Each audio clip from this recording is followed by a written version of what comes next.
చేయాలంటే ప్రాసెస్ ఏముంటది? ఒకటే మేడం, మనకు ఆల్రెడీ స్టీల్ అనేది చాలా వీక్ అయిపోయింది.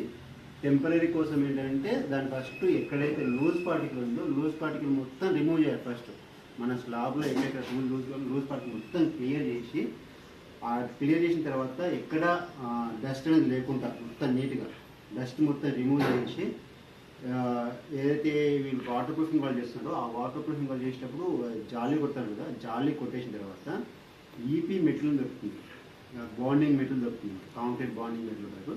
ఆ కాంక్రీట్ బాండింగ్ మెటీరియల్ తీసుకొచ్చేసి దాన్ని మొత్తం అప్లై చేయాలి. అప్లై చేసిన విత్ ఇన్ ఒక 1 minute to 2-3 minutesలోనే అది కలర్ చేంజ్ అవుతుంది. అది చేంజ్ అవుతుంటే మనం అప్పుడు గ్రౌటింగ్ చేసుకోవాలి. ఆ గ్రౌటింగ్ కూడా ఏంటంటే కూల్ ఉండాలి. టెంపరేచర్ ఆ గ్రౌట్ అనేది పెరుగుతుంది, గ్రౌట్ టెంపరేచర్ పెరుగుతుంది. అది మినిమం 10 degrees to 25 degrees మాత్రమే ఉండాలి. ఆ టెంపరేచర్తో ఉంటూ దాన్ని గ్రౌట్ చేసుకుంటే